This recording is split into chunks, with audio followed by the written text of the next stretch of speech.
सांगली येथे गोरक्षा कार्यकर्त्यांकडून व संयुक्त हिंदवी स्वराज्याचे कार्यकर्ते यांच्या माध्यमातून 15 ते 16 गायींचे एका ट्रकमधून घेऊन जात असताना या सर्व गायींची सुटका करावी अशी मागणी पोलीस प्रशासनाकडे केली। तसेच संबंधित गायी विकणाऱ्या मालकावर व गायी नेणाऱ्या इसमांवर कारवाई करावी अशी मागणी त्यांनी केली।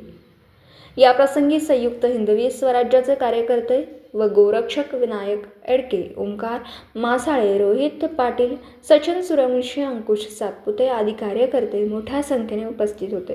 Zee news network. जय महाराष्ट्र।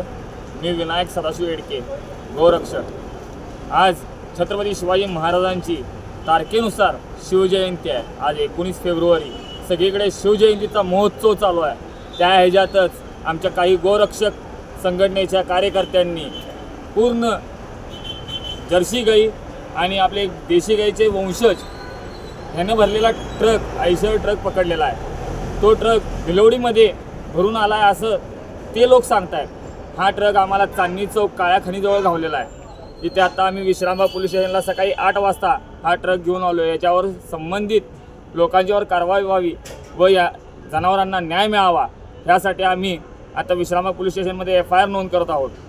सदर बाबतीमध्ये जनावरांची परिस्थिती बघितलात तर त्या जनावरांना